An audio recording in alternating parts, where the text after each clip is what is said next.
Salut mesdames, messieurs, plaisir renouvelé de vous retrouver pour ces instants Planète Verte. Nous mettons en vitrine ce jour un groupe de jeunes œuvrant pour des raisons diverses au développement durable de par la revalorisation des déchets organiques putricibles. Hubert Chuigua et ses collaborateurs pour la Family Green Corporation permettent à ce qu'on pourrait qualifier sans embâche de déchets d'avoir une seconde vie nécessaire au bien-être des ménages et à l'accroissement des productions agricoles. Planète Verte est allée à leur rencontre et vous propose de vivre les productions et les réalités sur le terrain qui font leur quotidien. On se retrouve juste après le film.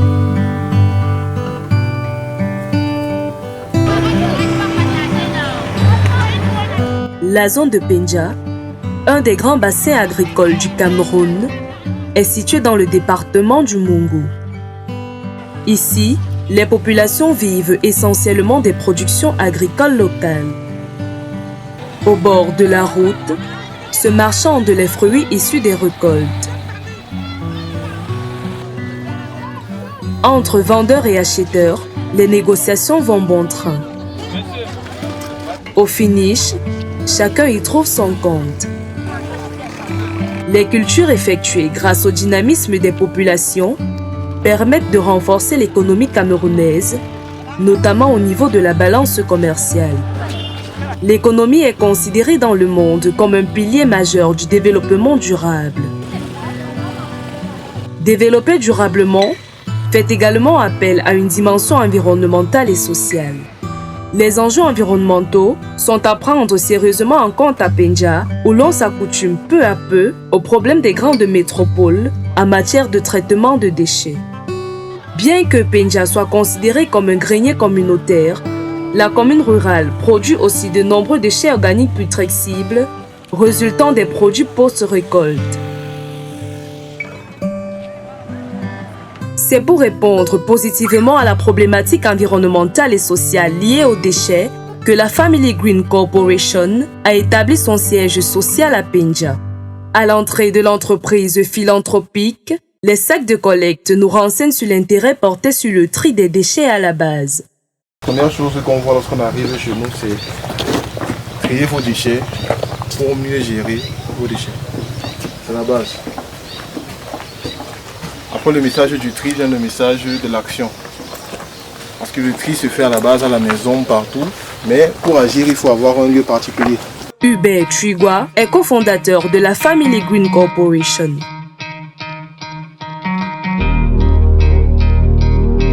À ce jour, l'ingénieur pétrolier assume la direction générale de l'entreprise. Il nous relate la genèse de la FGC. Family Green Corporation, c'est une organisation qui voit le jour en 2016. Une organisation à but non lucratif dans le but d'accompagner les communautés à travers la gestion durable des déchets et également la mobilisation communautaire autour des différents problèmes qui peuvent faire face. Aujourd'hui, Family Green Corporation, c'est cette organisation-là qui a des bureaux de liaison dans plusieurs villes du Cameroun, à savoir Dizangué, Maroua, Yaoundé, Sanchou et le siège social qui se trouve au niveau de Penja. L'idée de mise en place du projet de valorisation des déchets arrive à son esprit comme une manne tombée du ciel. C'est comme un truc qui est venu du ciel parce que quand je prends les vacances en 2015 pour faire mon stage dans le secteur pétrolier, les camarades de l'école, eux, à leur tour, sont allés vers les entreprises pétrolières pour chercher du stage académique. Moi, par contre, je me suis retrouvé dans la plantation familiale qui est basée ici à Penja, où j'ai commencé à faire des tests de production du gaz naturel à partir des déchets ménagers. À cette époque-là, on avait une ferme et il fallait valoriser ces déchets-là. Une reconversion dans le vert, pas toujours comprise de tous. Pour moi, c'était une énergie nouvelle. Et lorsque j'arrive donc à l'école, après ce stage académique, parce qu'à la fin, c'était ça mon thème de stage, j'ai donc partagé cette vision-là avec bon nombre de mes camarades qui ont apprécié l'initiative et nous avons donc créé une association ou une organisation qui avait pour but de vulgariser ces énergies vertes. Et c'était très difficile pour certaines personnes de comprendre ou bien d'accepter que des ingénieurs pétroliers se retrouvent en train de faire du biogaz au lieu d'aller en haute mer. La défense de la biodiversité est au centre des objectifs globaux de la Family Green Corporation. La biodiversité, la protection de la biodiversité ou la conservation de la biodiversité, c'est l'un des objectifs majeurs de la Family Green Corporation à travers les différents projets sociaux que nous avons autour de ce projet ou bien autour de cette thématique qui nous tient vraiment à cœur. Parce que nous avons la biodiversité terrestre, nous avons également la biodiversité marine que nous travaillons au quotidien pour apporter des solutions dans le but de permettre à la protection ou à la conservation de ces lieux. Les exemples de cet engagement pour la nature sont nombreux. En l'occurrence, les travaux entrepris dans la zone de Dizangué, dans le département de la Sanaga-Maritime. Je vais prendre le cas de l'un des projets que nous avons mené dans la ville de Dizangué, autour de la réserve de faune du lac Ossa, qui est le plus grand lac intérieur du Cameroun, qui a été envahi par une plante qu'on appelle Salvinia molesta. Et nous, notre objectif dans cette localité, c'est d'accompagner donc des populations pour les permettre de voir cette plante-là comme une nouvelle source de revenus, comme une solution. Et nous les avons donc appris à produire du compost avec cette plante-là et à fabriquer du biogaz qui leur permet déjà de chauffer les aliments dans leurs différents ménages. Et cette plante-là vient donc apporter une nouvelle source de revenus pour les populations qui ne vivent essentiellement que de la pêche. Et en même temps, dans la ville de Pendia, nous avons mis en place une solution pour la protection de la biodiversité terrestre qui est un biofertilisant qui permet en même temps de protéger les plantes, de protéger la biodiversité, de protéger également la santé des consommateurs. Par l'entremise du volet social de la Family Green Corporation, le manager général décide de partager avec nous tout le processus conduisant à la fabrication du fertilisant biologique à base de la valorisation des déchets organiques. Tous les matins, les chefs de service viennent au briefing de ce qui constituera leur journée de travail. Ici, je te demande de mettre les dimanches en rouge. Tu vas donner les fériés en rouge. Les rideaux les 30 mois, les dimanches en rouge. Donc tu vas reprendre la fiche. Mais rien que les dimanches. Là, ici, on voit est-ce qu'une semaine a tout ce nombre de journées. Il faut qu'il y ait un dimanche ressorte là au milieu. Les consignes sont passées et la première opération dans la fabrication des fertilisants biologiques consiste à aller collecter la matière première sur le terrain. À cet effet, chaque employé se munit de son équipement de protection.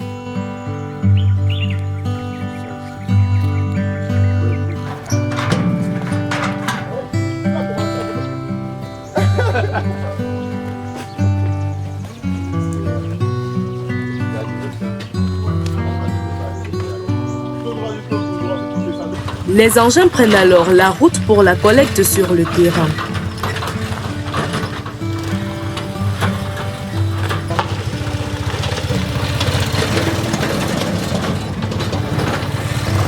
Cinq kilomètres plus tard, nous sommes au marché des fruits de Pendia. De nombreux commerçants formés sur le tri sélectif pendant la vente de leurs produits champêtres, mettent de côté les déchets organiques pour les restituer aux agents de la Family Green Corporation. Cette donation d'ordures n'a pas été facile dès le départ des activités. Elle se heurtait à la mauvaise compréhension des populations. La première difficulté que nous avons rencontrée dès la mise en place de notre projet, c'est la mentalité de la communauté qui, pour elle, ne trouve pas, pour un début intéressant, ce type de projet. Parce qu'on ne les avait jamais montré ces réalités-là ou bien leur proposer des solutions aux problèmes qu'elles font face. Mais au fil du temps, avec des programmes de vulgarisation, de sensibilisation, les populations prennent déjà le train de ces solutions-là ou bien de ce problème qui est criard. Malgré les grimaces effectuées par les jeunes face à la caméra, la collecte constitue toujours une occasion de leur passer un enseignement sur la gestion des déchets.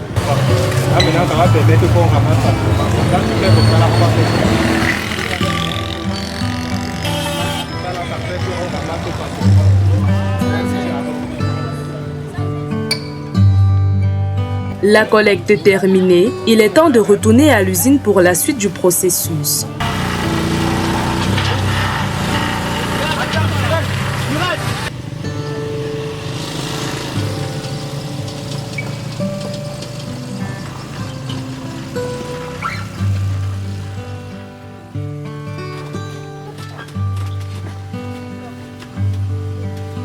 Déchargés dès leur arrivée, les déchets sont ensuite déposés dans le compartiment d'un bâtiment scindé en deux parties distinctes, appelées compostières. Et là, nous avons ramené plusieurs types de déchets. Là, ils sont exclusivement les déchets de fruits. Donc là, on met dans la compostière pour faciliter la dégradation. Ici, nous sommes dans notre lieu de compostage. Nous avons des compostières. Nous avons au total aujourd'hui 3 compostières où à l'intérieur, nous mettons tout ce qui est déchets organiques qui est dégradable. Entre autres, les déchets ménagers, les déchets de fruits que nous collectons dans les marchés de fruits dans la ville. Nous avons également les pailles, qui sont les herbes que nous défrichons autour de nous dans les différents lieux de l'usine. Nous avons à l'intérieur également les bousses de vaches que nous collectons à l'abattoir de Pendia ou à l'abattoir de Loum dans le but d'assainir ces milieux-là. Nous avons également les déchets de poivre parce que nous nous trouvons dans une ville de production de poivre. Et ces planteurs-là, lorsqu'ils finissent de traiter leur poivre blanc, il y a des fibres et des déchets qui en ressortent. Et nous récupérons donc ces déchets-là, nous mettons dans nos compostières. Le premier bloc est séparé du second par un système de planches bloquantes. Elles permettent de ne laisser passer dans le second compartiment que du lessiviant, fertilisant liquide obtenu après arrosage du compost. Ici déjà, nous avons une compostière qui est déjà entrée dans sa phase de maturation. Le but donc c'est d'arroser nos déchets pour avoir ce liquide qui est collecté là derrière, qui est appelé lessivia, qui est le point de départ de production de notre biofertilisant. Et l'objectif dans notre compostière, c'est de retourner les déchets constamment avec un cahier de charge bien respecté pour pouvoir atteindre ou avoir les quantités de lessivia sollicitées en fonction des quantités de déchets que nous déversons à l'intérieur de notre compostière. Au-delà du lessiviant, le compost solide est également obtenu comme terreau pour la mise sur pied des potagers. Donc ce compost donc est utilisé après pour fabriquer un compost amélioré que nous produisons à l'intérieur de l'usine, pour fabriquer un terreau également amélioré pour ceux qui vont faire du potager, qui vont faire des pépinières dans leur maison. Arrivé à la maturation par le biais d'un suivi technique bien élaboré, le précieux liquide obtenu est collecté par des seaux, puis mis dans des contenants pour être transféré dans la salle de macération.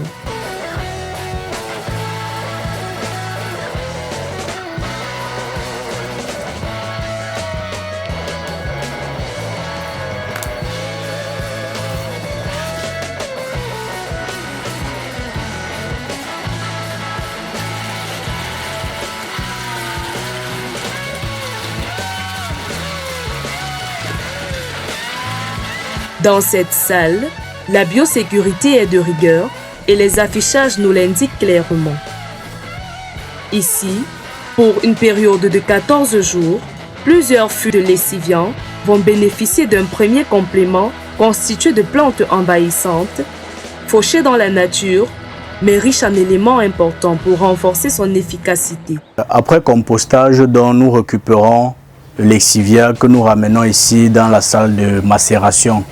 Et dans cette salle de macération, nous mettons le lessivia dans les différents fûts que vous voyez là. Nous avons au total 6 fûts de macération. Et ces macérations donc consistent à ajouter les éléments organiques ou bien les éléments nutritifs pour les plantes en fonction des différents éléments que nous connaissons, le NPK. Le NPK qui est le N pour l'azote, le P qui est le phosphore et le K qui est le potassium. Nous ici, donc, on ajoute les différentes plantes pour permettre que notre biofertilisant au sortir d'ici puisse avoir tous ces éléments-là. Et maintenant, à l'intérieur de ces différents fûts, nous avons par exemple les titonias, les pathorium, la fougère, les moringas et plein d'autres plantes envahisseuses que nous mettons à l'intérieur de notre liquide de macération. Et cette macération prend environ 2 semaines, donc 15 jours, maxi 20 jours de macération. Pendant la macération, les composants doivent être remués tous les jours pour en faciliter l'homogénéité. Dans le processus de macération, tous les matins, il est question de venir mélanger le produit avec de l'eau pour faciliter la dégradation de la matière organique que nous avons mis à l'intérieur du lexivia, pour qu'à la fin nous puissions avoir un produit bien pur. Nous allons également profiter pour rappeler que lorsque nous récupérons le lexivia à l'extérieur dans les compostières, nous pouvons directement utiliser dans les parcelles. 14 à 20 jours plus tard, l'ensemble est filtré pour l'obtention du liquide et des fibres. Nous prenons donc le liquide que nous tamisons pour mettre dans les fûts de fermentation. Il faut rappeler qu'ici, pour chaque lot que nous produisons, nous maîtrisons également le process. Nous avons mis en place un process de production avec les quantités en fonction de chaque élément que nous mettons à l'intérieur pour être au moins à plus ou moins 1% de nos résultats obtenus au laboratoire. Les fibres vont être reversées dans le compost initial et le liquide va être entreposé dans des cubiténaires pendant une période de 3 mois dans le but d'entamer l'étape de fermentation. Ici, c'est notre unité de fermentation de notre biofertilisant. Vous voyez, il y a des cubiténaires de fermentation parce que le principe est simple. Plus le biofertilisant se fermente, plus il devient plus efficace pour les producteurs. Et également, c'est comme du vin. Plus la fermentation met long, plus on a un meilleur résultat à la fin.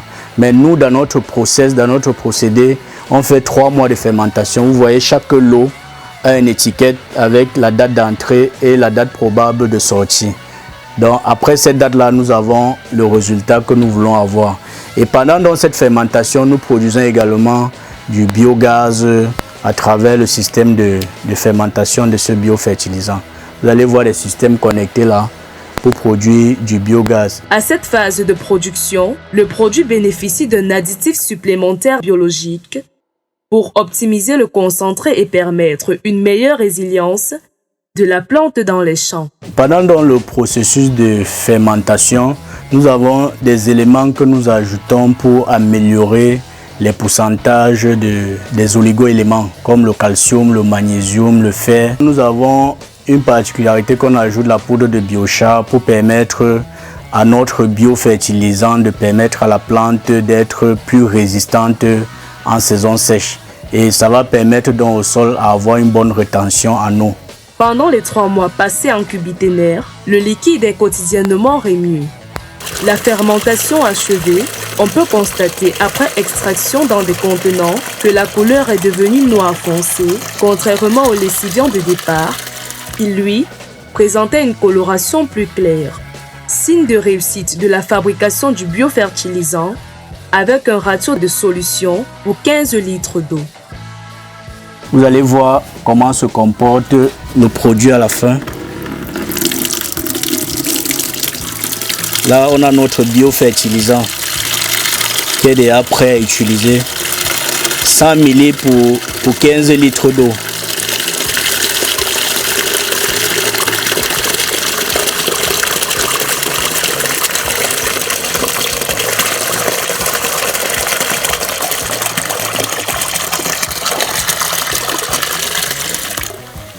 Et notre biofertilisant fini après traitement dans l'usine. Vous voyez qu'il est bien lourd par rapport au jus de compost. Il est mieux concentré avec tous les éléments dont la plante a besoin pour sa croissance et sa production. Le résultat final est mis dans ces contenants divers en fonction de l'objectif de distribution souhaité. Après la fermentation du biophénol, il est question d'extraire le biophénol dans les cuviténaires, de les laisser dormir une journée pour éliminer tous les gaz qui sont encore présents. Après avoir laissé le biophénol pendant une journée, on conditionne le biophénol dans différents gabarits. Là, vous pouvez constater, nous avons les gabarits de 1 litre, nous avons les gabarits de 5 litres et nous avons les gabarits de 20 litres. Donc là, on va passer au conditionnement de notre biofertilisant. Nous utilisons juste un gobelet de 1 litre pour conditionner ce biophénol avec notre entonnoir. Donc on met juste du biofertilisant dans notre gabarit de 1 litre. Et on contrôle pour que ça ne déborde pas. Puisque le biophénol, c'est un produit biologique, donc si ça touche notre main, nous pourrons subir des contaminations biologiques. Donc après avoir rempli notre gabarit de 1 litre, nous pouvons passer à la fermeture. Donc on va scier le couvercle de ce gabarit. Nous passons à la fermeture. Le packaging n'est pas en reste, il comporte non seulement le nom du produit sur les étiquettes, mais aussi la date de fabrication, les différents modes d'emploi et autres informations utiles. C'est dans ce magasin que le Biofernand sortira pour aller soutenir les producteurs pour une amélioration conséquente de la production agricole. Une solution efficace qui vient répondre aux besoins d'une agriculture plus saine, très résiliente et soucieuse de l'environnement. La Family Green Corporation ouvre son savoir à de nombreux jeunes par des formations et la sensibilisation en milieu paysan. Nous avons décidé dès la base de partager ce que nous faisons avec d'autres jeunes qui sont intéressés par ces différents problèmes d'ordre environnemental. Et nous, chaque année, on accueille des stagiaires du niveau 1, niveau 2, du master 2, que nous les encadrons dans leur stage académique. Et en même temps, nous travaillons avec des projets comme le projet Joy du FIDA, où le but c'est d'insérer les jeunes dans le secteur vert, dans les métiers du secteur vert. Et nous formons donc ces jeunes-là dans la fabrication ou bien dans le traitement des différents déchets pour avoir un produit facilement commercial. Et le but donc c'est d'accompagner ces jeunes-là pour les insérer et de leur montrer l'intérêt de traiter leurs déchets, de protéger l'environnement. Ce sont des savoirs et des savoir-faire camerounais qui s'exportent dans le monde. Invité à plusieurs salons internationaux, dont la dernière à Sharm el-Sheikh en Égypte, à l'occasion de la conférence of Parties COP27 en 2022. La Family Green Corporation a eu l'occasion de partager les connaissances avec des jeunes d'autres continents dans le domaine du développement durable. Nous partons donc à Sharm el-Sheikh à travers un programme appelé le programme Joy du Hub Agribusiness du FIDA au Cameroun qui est piloté par AgroPME, où nous avons été sélectionnés comme jeunes entrepreneurs dans les green jobs. Il était donc question pour nous de présenter auprès des autres jeunes à Sharm el-Sheikh ce que nous faisons dans la gestion des déchets ou bien la protection de l'environnement. Nous avons donc eu cette occasion-là de discuter avec les jeunes sur un panel dans un site event avec l'OIT, où nous avons discuté sur les transitions écologiques à travers les green jobs. Et le plus important dans ça, il fallait montrer que ce n'est pas en parlant du secteur vert qu'on ne parle pas de travail décent. Donc il était question que nous leur présentons notre façon de voir les choses en montrant que les green jobs aujourd'hui, nous pouvons avoir le travail décent pour les jeunes qui travaillent dans ce secteur. C'est sur la coulée de cette formule verte qu'est le biochamp, biofertilisant obtenu à base des déchets organiques putrescibles, que nous arrêtons notre caméra, fiers de la trouvaille de ces solutions bonnes et durables pour notre vie sur Terre.